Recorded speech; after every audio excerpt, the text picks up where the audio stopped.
Hello and welcome to the Bravo Outsider Podcast. I'm your host, Craig Midwinter, joined as always by Dylan Ferguson. Dylan, let's dive right in. We're going to talk about Real Housewives of Beverly Hills, and I want you to give us a little bit of a summary of what happened in this finale.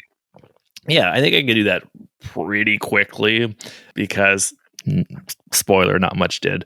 But we're still in St. Lucia. We're picking up where we left off last time, where Sutton is feeling like everybody's against her. The whole world is against her. They wanted to break me, she says. Most of the energy of the episode is just like kind of following Sutton around as she has this near breakdown and being like, what's she gonna do? And then we have a sort of hangout birthday party. We have the birthday party event where Sutton has to sit down with everybody eventually, and not really anything happens. But then they reconvene. Everybody discusses as they do who said what, and then we get our big finale, which is a carnival scene. Everybody's dressed as like a bird of paradise in a bikini with flowers. They sit down again for dinner. Time to hash this shit out. Kind of nothing happens again. They dance a bit and it ends. I was so disappointed. You could tell already. I thought this was a dud. Do you agree?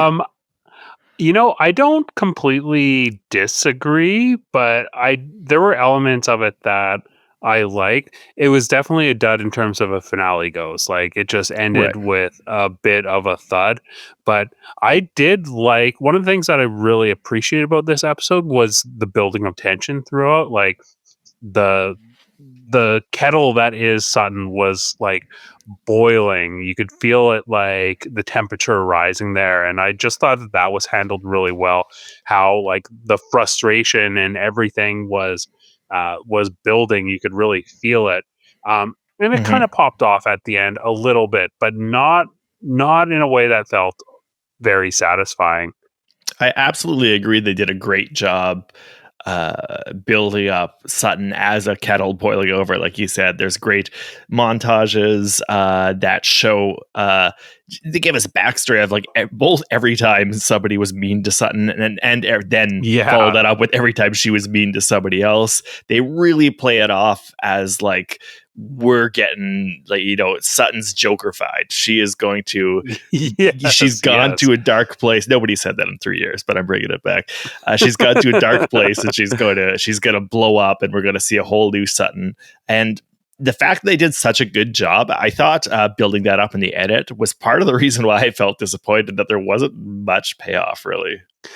Yeah, I agree. I did love how like the last episode ended with an explosion from Sutton and she steps away. And this one opens with her like cross-legged on the boat. It almost has like this Zen feeling. Like it just perfectly set the baseline for like the temperature and just escalated from there. But I definitely agree that it was not exactly a satisfactory finale in terms of the climax. Yeah. Is there anything that you're hoping to see in the reunion here? Do you have any questions that you're hoping get answered? I just don't think we're going to get much answers about anything. I'm getting a little frustrated with this cast. I think that they play it too close to the chest. And I've said that about this show before, where the cast is at right now, specifically in regards to Kyle. I think she's the worst offender in terms of that, in terms of just kind of, I feel like clocking in, clocking out for these recordings, but knowing not to say anything that they don't want to have out there, and just being too cagey with their information and protecting their lives too much. So I don't really expect too much from the reunion. Speaking of Kyle, yes, I would like to know what's going on with her relationships right now. I think we've been deprived of that all season long, but at this point, I don't expect that. I would like to see more of a rant or an explosion or an attack from Sutton. I think maybe Garcelle is due for some sort of reckoning with the way that she's been treated by Sutton, maybe, and maybe by Kyle and other people. That's been a sort of subplot of the past couple episodes that I feel hasn't been fully resolved. So I think there's still stuff that could be wrapped up. I don't expect it to happen, though. Yeah, so it's interesting that you bring up Garcelle because little spoiler alert here, ring the spoiler alarm, but she apparently stormed out of the reunion and she's not in any of the final like cast photos, and then she quit the show. So I don't know what it's about. I haven't read too much into the That'll give us speculation, something. but That'll give us something. yeah, we need something. We need something. I feel like Beverly Hills always like comes in and you're expecting like there's all this lead up and build up towards Beverly Hills. And yeah, it is a little bit of a letdown because all of these women are so good at self-producing. They're like very aware. And we don't really get a lot as a result. I'm curious in terms of the performance of the cast overall. You said you were kind of frustrated with this cast. Do you have anyone that kind of stands out that you think, you know, should be asked back or should not be asked back? You've already mentioned Kyle, but anyone else kind of stand out for you? At this point, I've gotten like my frustration is high enough at this point that if they wanted to do like New York and just blow up the cast and start fresh, I would be down with it. Whoa. But having said that, I don't like dislike everybody's performances this year. I did think that Bose was a good addition, and I thought that that she brought a lot of energy, a lot of kind of awareness about different dynamics. She was pretty implicated and had her eyes open and was very involved. And I thought she was good, and I'd be happy to have her back. Like that's a good addition. Like she fit right in, did a good job. So I'd be happy to have her back for sure. Erica is somebody who I thought was kind of on an island, wasn't getting too implicated, but I still just like still love Erica so much that I would like be very sad if she didn't come back. Like I just want to be able to quote her and see her being absurd and robotic and weird. I think Erica is one of the saving graces of this season, actually, and her dynamic with Sutton in particular, I feel like is one of the saving graces here. I know that there is kind of this building frustration with Sutton, or at least just that's kind of my read in terms of the fan base is that it's maybe starting to turn a little bit on Sutton, but I really think that Sutton is a standout for me this season because if we didn't have her here this season, like what would we have had? We would have had Dorit's marriage story that we got like nothing about. Same with Kyle.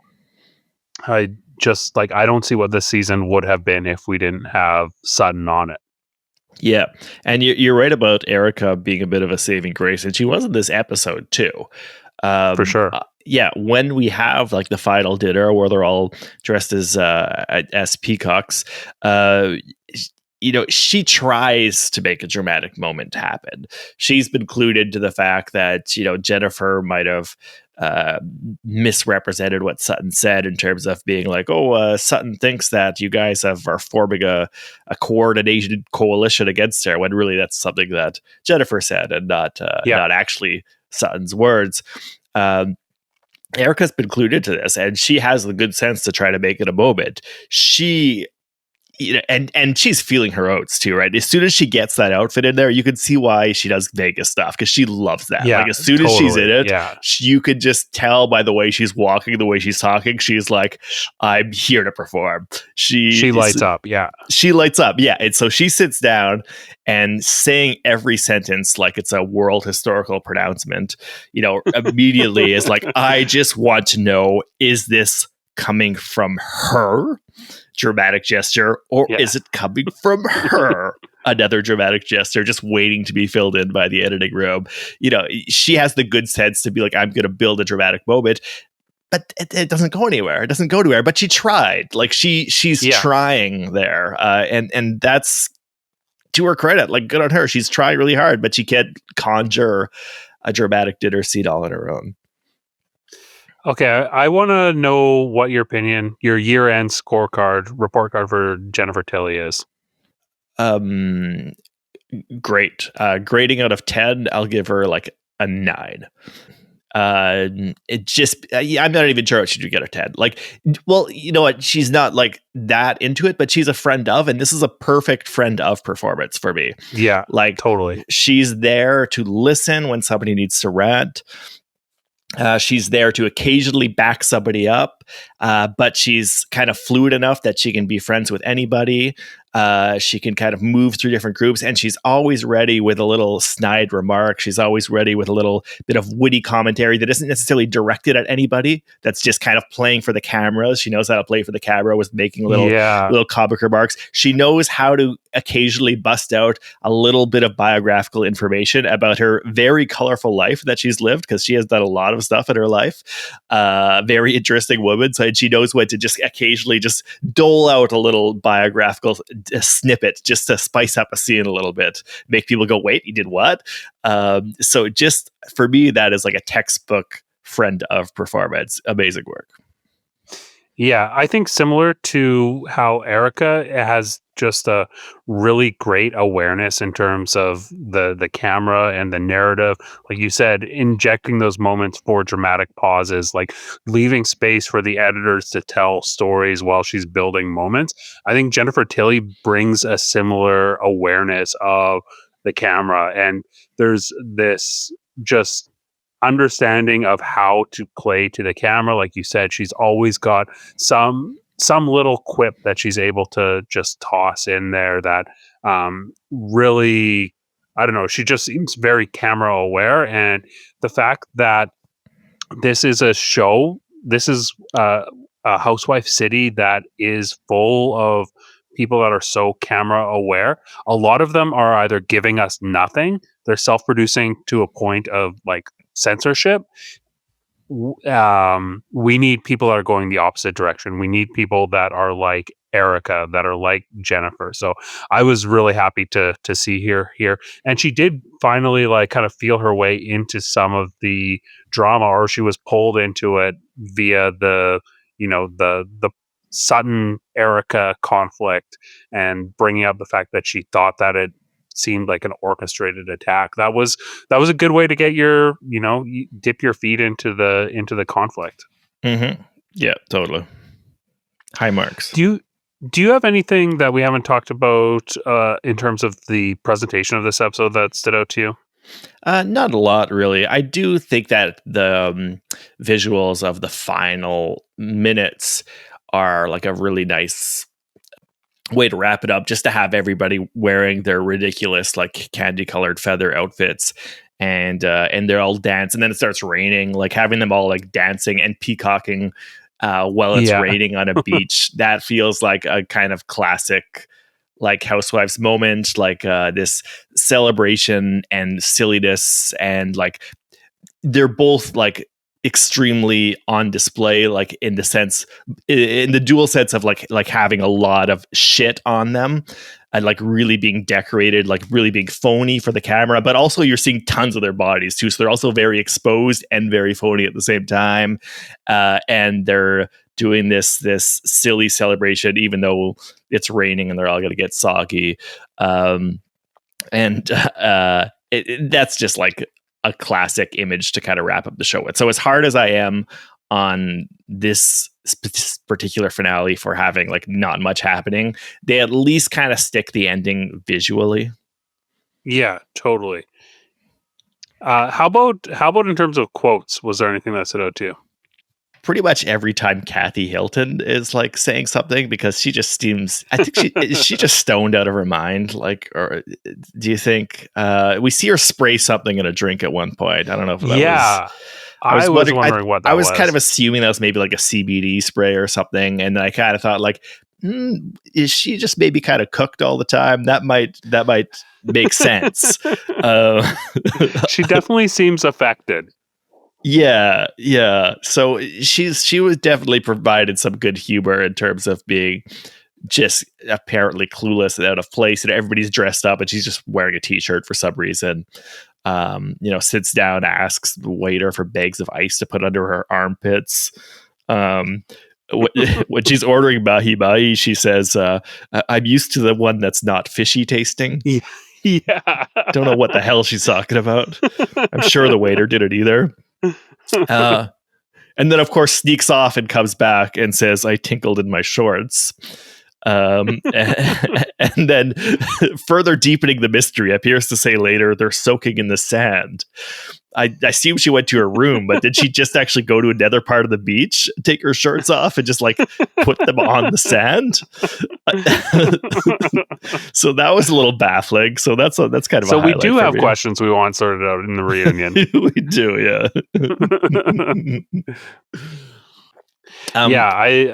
A great performance from Kathy. She's always great. Another, excellent friend of.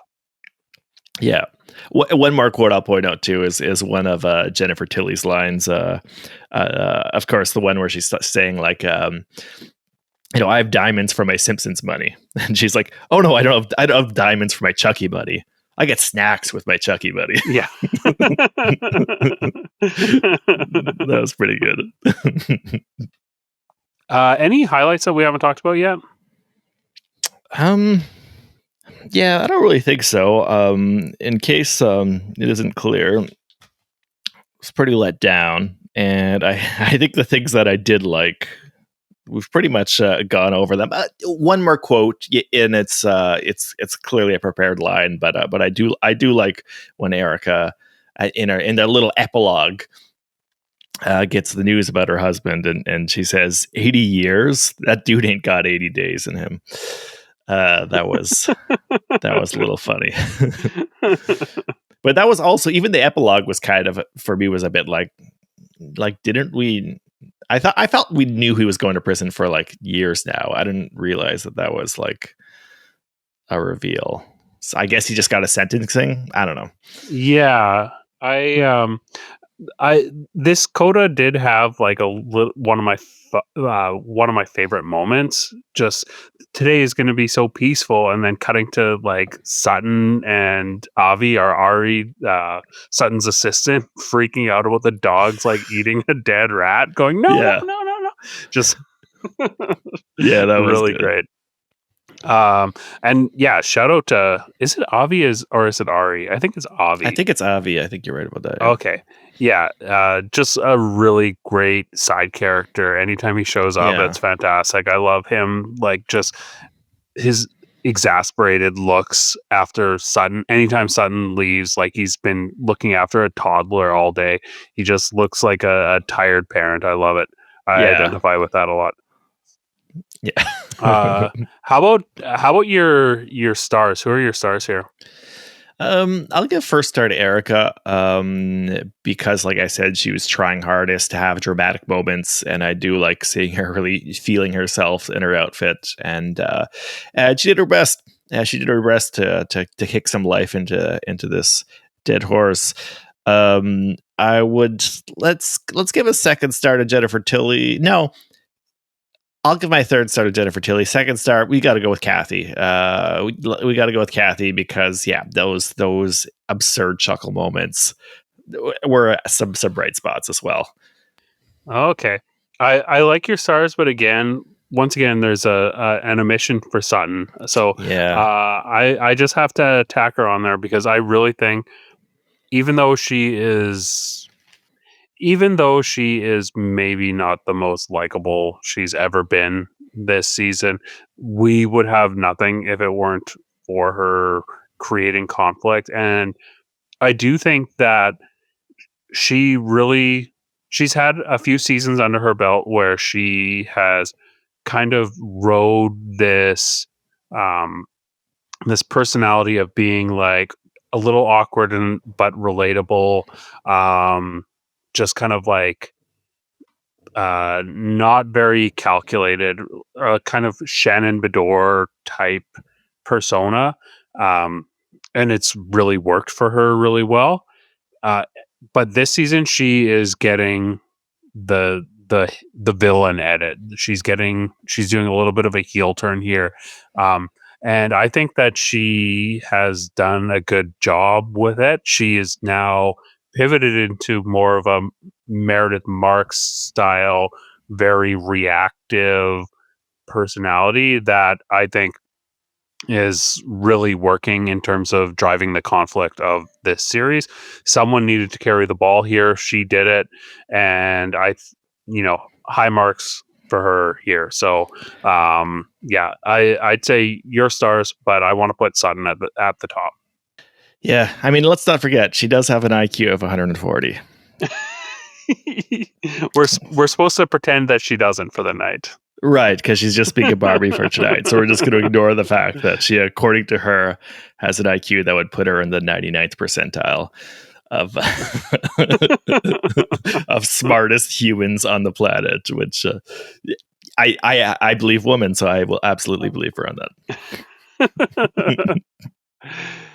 Okay, well, before we move on to Summer House, if you are watching us on YouTube, hit the subscribe button and give the video a like. Comment whatever you want. It helps us with engagement. Okay, we're going to dive into Summer House right now. Dylan, want to give us a summary of what happened here? Sure, yeah. It's basically an uninterrupted party.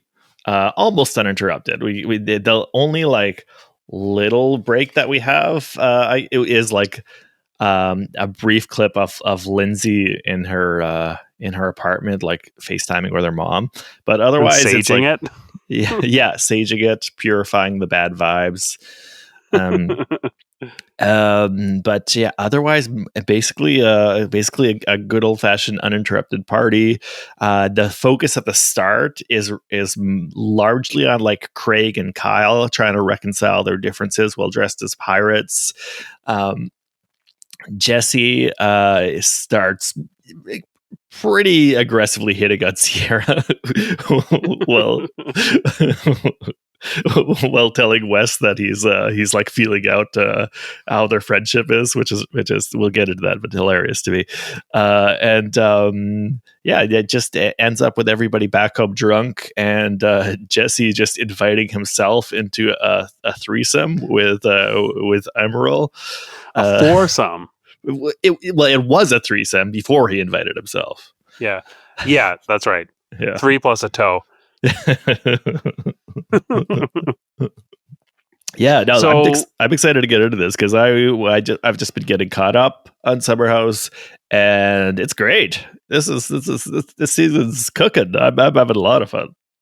Yeah, so you haven't watched a ton of Southern or Summer House before this. What's your impression so far of the season? Like I said, I'm really enjoying it.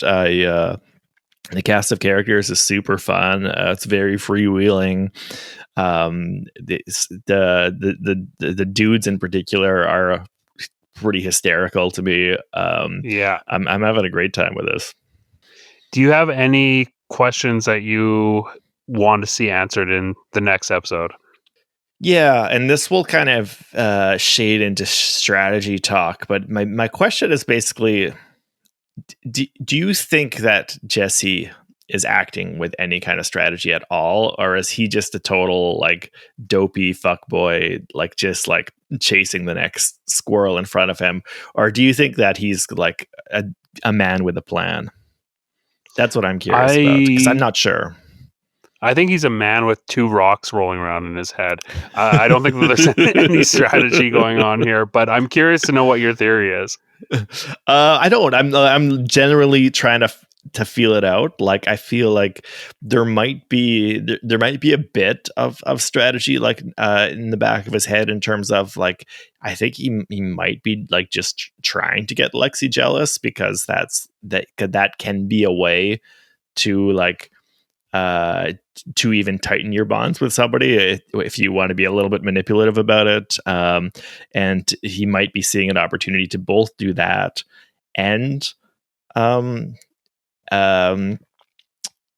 like reinforce the importance that he has for West, which not that needs to be reinforced, because West is like completely following at his heels like a baby duckling, and which is also why it's so funny that he's like He's clearly hitting on it on his ex, and he's just apparently completely oblivious to it, despite there being so many hits in front of his face.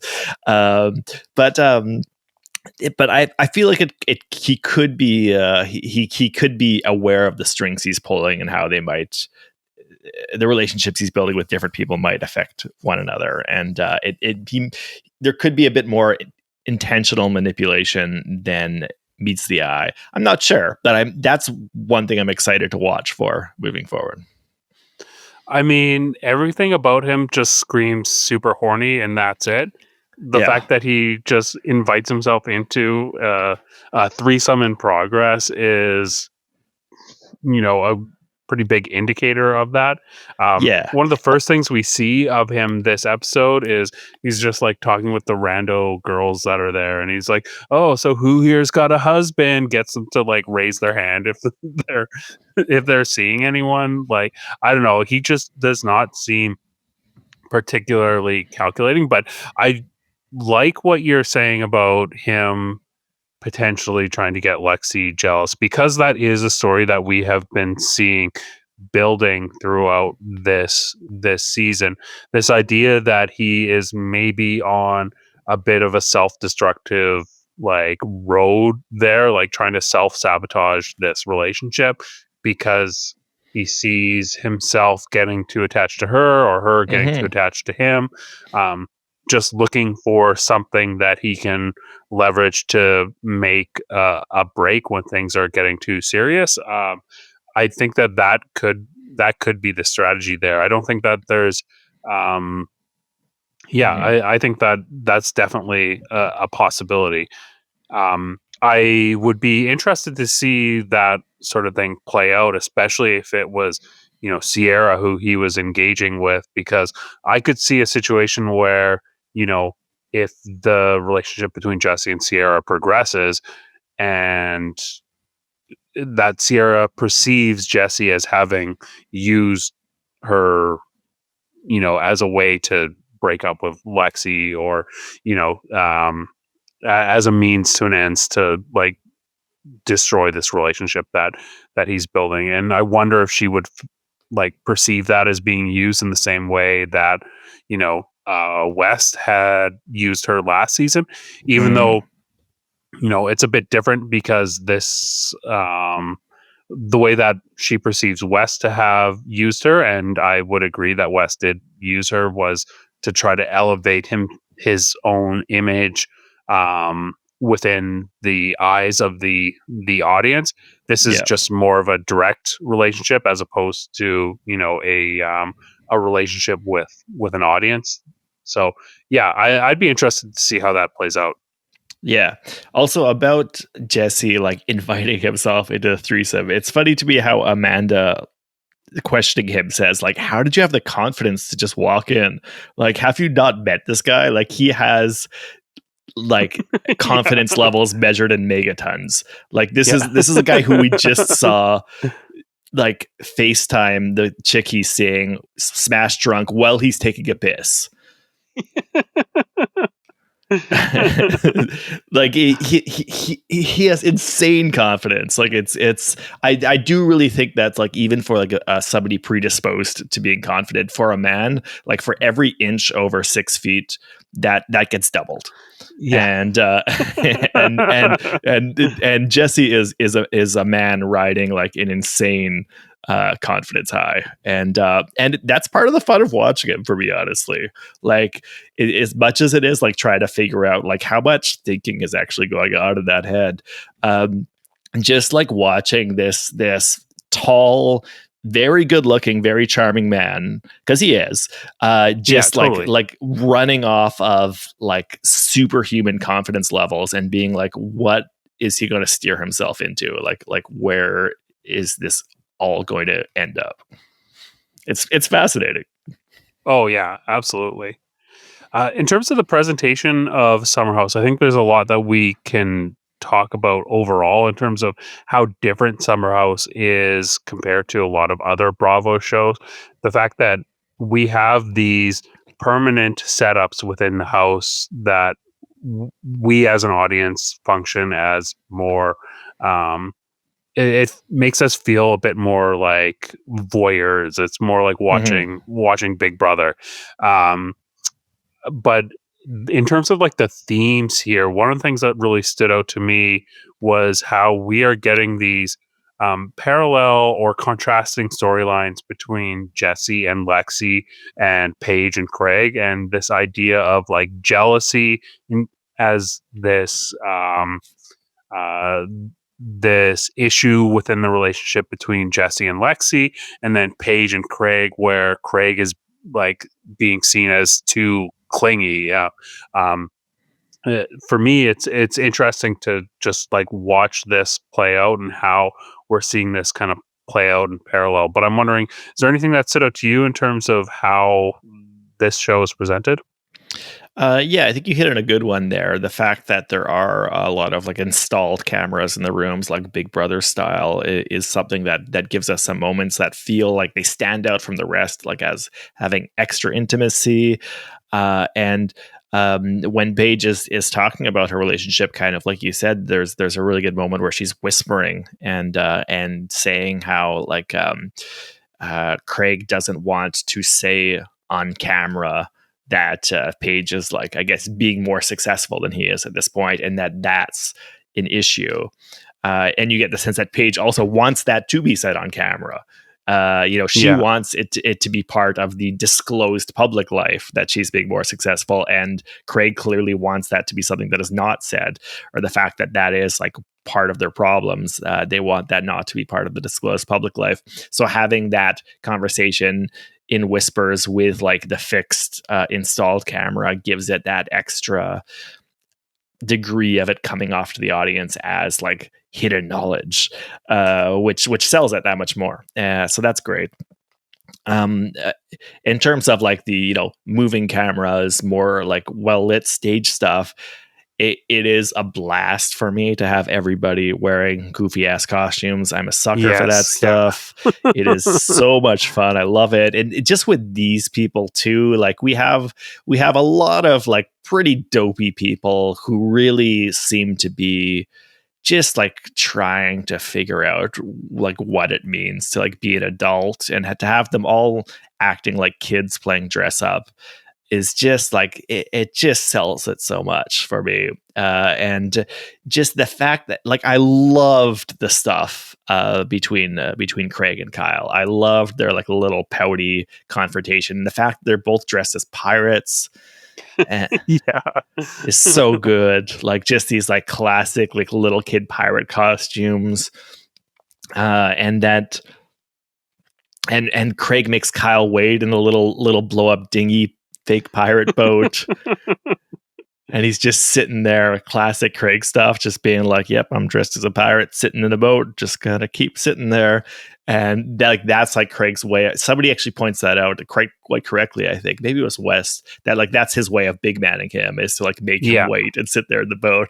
And then he finally comes back, and they're a little awkward discussion where they try to access their emotions and aren't very good at it, while they're in this stupid boat, dressed as pirates. It was beautiful stuff for me. And Kyle kind of Who was like, hmm? do you lean a certain way in terms of who you are more sympathetic to, Kyle or Craig? I like Kyle a lot. He's dumb as shit, and I think he's a great character. He is super likable to me, and I just find him really funny, and I think he kind of wins in that engagement because he's the first one who manages to like break through and make like a big emotional statement, uh, which is, bro, I don't think your level of sadness could even come close to how sad I was. Which is which is great. I just love how awkwardly he summons that. So I like the way that he comes off, and he's like the one that I like more. Okay, yeah, I also am more sympathetic to Kyle in this situation. Well, for one, I am on the record as being a Craig hater. I'm a Craig hating Craig, but I also just think that Kyle is a fantastic reality star. And you're right, he is so funny to me. Anytime I'm watching him, it's just like I think he's hilarious. Just watching him in this like classic 2010 shark outfit DJing is just Yeah. like, I don't know, He loves those it's so outfits. funny. Also, shout out to when he's wearing the shark outfit, and he says, I think referring to Ciara and Jesse, oh, they're chummy, going to make shark references all night. I don't think anybody he was talking to like got that, but that was like a surprisingly clever line for him. Oh, also about the costumes, another one that I really liked is Ciara's amazing seagull costume. But then when she starts taking it off and she's got like the white makeup on, it's very like Baron Samedi. It's like a very like, and with like the green contact lenses, the eyes are crazy. Yeah, it was crazy. So many great costumes. Too much fun. Like just it's just a carnival. I love it. Yeah.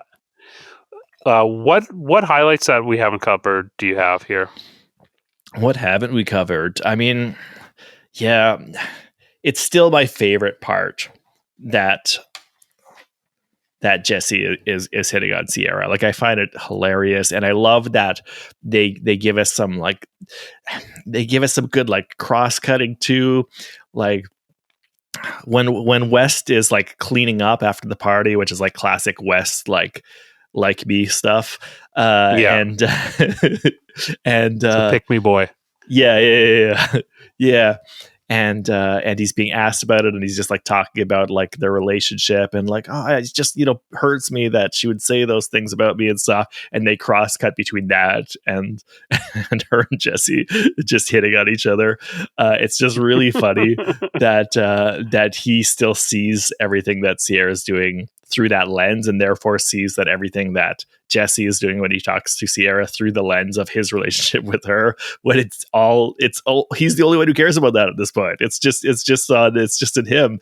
And and it's also related to that, really funny to me when Jesse is like kind of feeling it out, like trying to figure out what West's reaction would be if he hooked up with Ciara.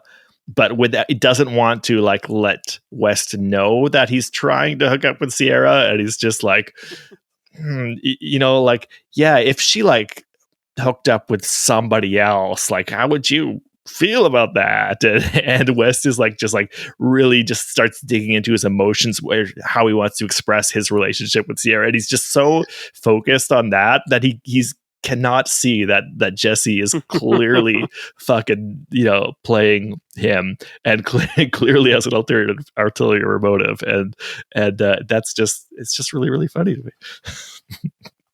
Yeah, I think in terms of my highlights that we haven't really touched on, I guess you mentioned Jesse's FaceTime with Lexi, but the drunk FaceTime with Lexi was such a standout moment for me. The whole, I jerked it off before the party so I wouldn't miss you too bad. That was so good. And what's funny about that? Good. Yeah, after he says that, and then she replies with something like, oh, so you wouldn't miss me. And he's like, yeah, so I wouldn't. And then you have a moment where he stalls, and he kind of drunkenly is like, assesses the conversation, and it's like, I miss you.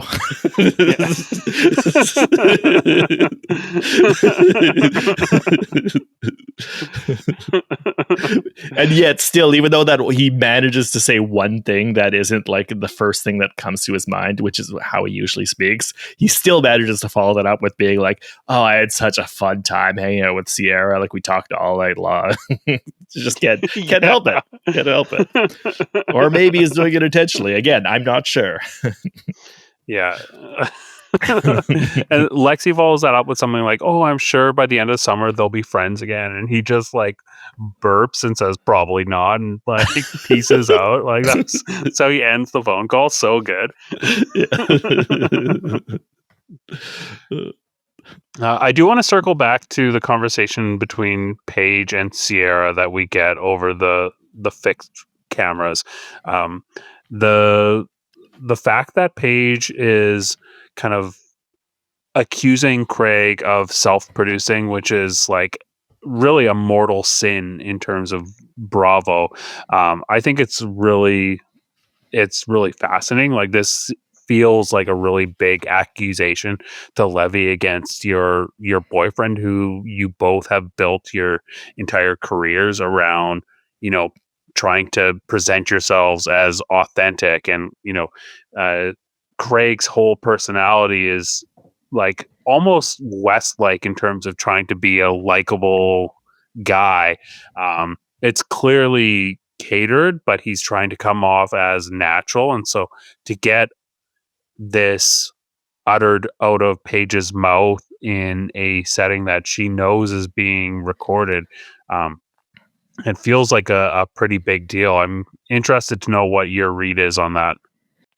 Um, yeah, it does feel like a big deal, and it does feel helpful for the audience too to understand what the sticking point is. So, um, it's yeah. I mean, it feels like Paige has been done with the relationship maybe for a while, and has just kind of been figuring out her moment to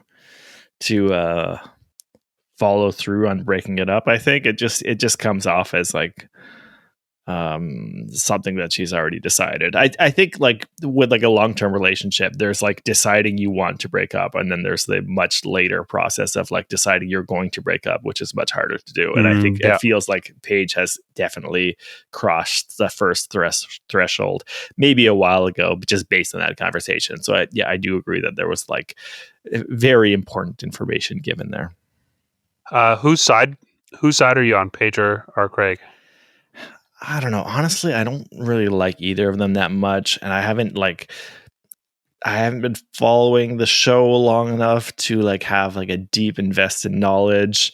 I yeah, I do kind of think that Craig can be a little annoying with the way he presents himself. I do also find that Paige can be a little annoying in the way that she like plays up a kind of childish uh silliness that can feel like very evasive and like a way of just like not um ever interacting genuinely. So I don't know whose side I'm on. What about you? Are you team Paige because you're an anti Craig? Yeah, I am. I mean, I think that Paige, I have had a while where I have like not liked Paige, when I'm coming around on her. I think she's had a really good season on Summer House. Um, I think that she thrives on Summer House, and I think she's like core to that show. So I'm definitely coming around on her, and yeah, I definitely just I like her a lot more than Craig, because I just really don't like Craig. So I would be Team Paige here. All right. One thing that is interesting about Summer House is that I think it's the only real show that I can think of where they have kind of embraced the idea that these people are reality show stars. Like, we hear lots Mm, of like talk about the shows and what it is or isn't on camera. Um, it's a big contrast to something like Vanderpump Rules, where they were keeping up this idea that everyone was still a server working for Lisa for the longest time, never really fully embracing the idea that this is a show about reality TV personalities. And yeah. I find that pretty interesting. Yeah, I like that too. I mean, they do still when they first introduce or reintroduce the characters every episode and they show their names on the screen, they do give their job underneath it. It is always like entrepreneur, podcaster. Paige is a Yeah. podcaster. so they are still like sort of framing them in terms of having nebulous jobs that are not just reality TV star. But I agree that narratively, like they do like allow them to have discussions about the fact that this is their job and that this is and some of the conflicts in their relationships are based on job stuff and Yeah, that like is someone going on Watch What Happens Live, like that's a plot point. So yeah I really like that. yeah me too. I enjoy that a lot. So one person that we haven't talked about yet is Carl, and we got introduced to his new girl. What's your first read on her? Okay, I love Lil. Fucking hysterical. I think Lil, right? Yeah. Lil, yeah. I think yeah, I can't believe I almost skipped over mentioning Lil. She would have come up in the stars anyways. I think the first line we hear her say is, "Anyway, magicians are dope." Which just sets the stage for Yeah. what a dork this person is. She's great. And she just, if somebody right away is just like going on about magic like that is, and magicians and how much that, like, they might as well be And showing wanting you to an go to empty magic hand. school. Yeah. That's she's just showing you an empty hand, closing a fist, and then pulling a red flag out of it. That's what she's doing right now. Though I think, like, for Carl, that might be his speed. Like, he is an awkward dork too. Like, he has a lot of awkwardness in his, like, the way he presents and stuff. There's a lot of like stiffness and oddness about him. So I can see how they vibe on that. But man, she was really, really funny to me when on the dance floor. Like, of course she does the worm. Like, Yeah. You knew Lil was going to have to do the worm. This is a girl who only reads web comics and fan fiction. Yeah. And when she's leaving, she's like, "Yeah, I think my parents are coming to pick me up soon." She's great. I love Lil. Yeah, there's one amazing shot of like Kyle is wandering around on that blue tarp that they've got, that is representing the ocean that the dinghy was sitting on. And in the background, you can see Lil teaching Carl how to do breakdancing moves. It is so fucking funny. My God. I don't think I even noticed that. That is so good. She's the best. Yeah, she's great. So speaking of stars, who are your stars here?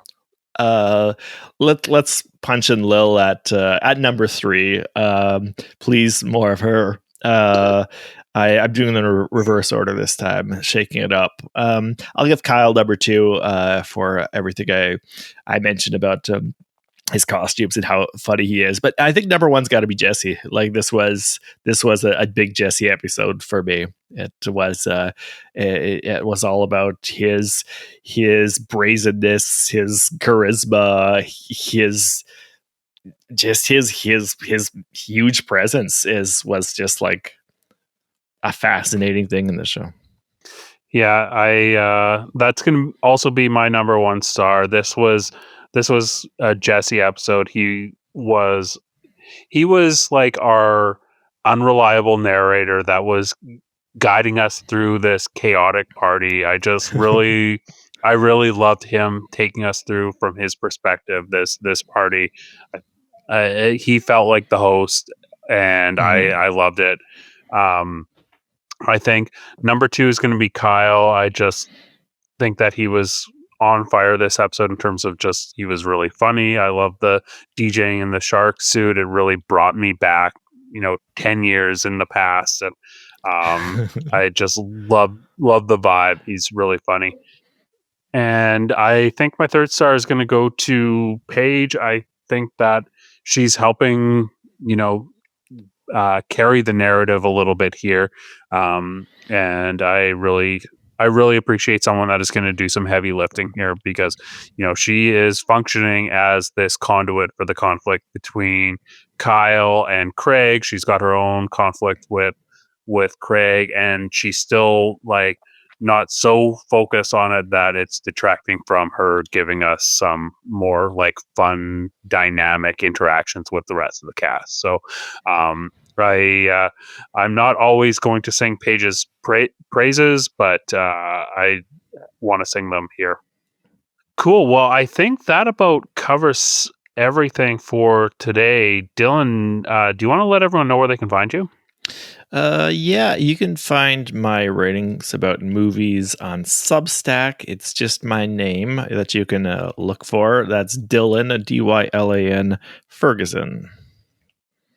And I'm Craig Midwinter. You can just find me on Instagram at Bravo Outsider, on TikTok at Bravo Outsider. You just hit the like and subscribe button on YouTube. You'll see us next time. We're talking about whatever we're going to talk about next week. Probably Summer House, and I don't know what else is going on. What else is going on in the Bravo world? Let us know in the comments. It helps us out a ton. Find us tell on us your what you want podcast us to platform cover. If there's a show we're ignoring and you're like, why the hell aren't you talking about this show? Well, you let us know. Maybe we'll. Yeah. Oh, Atlanta is on right now. So, but if you want to hear us talk about something else, we'll talk about it. Until next week, keep on wiping.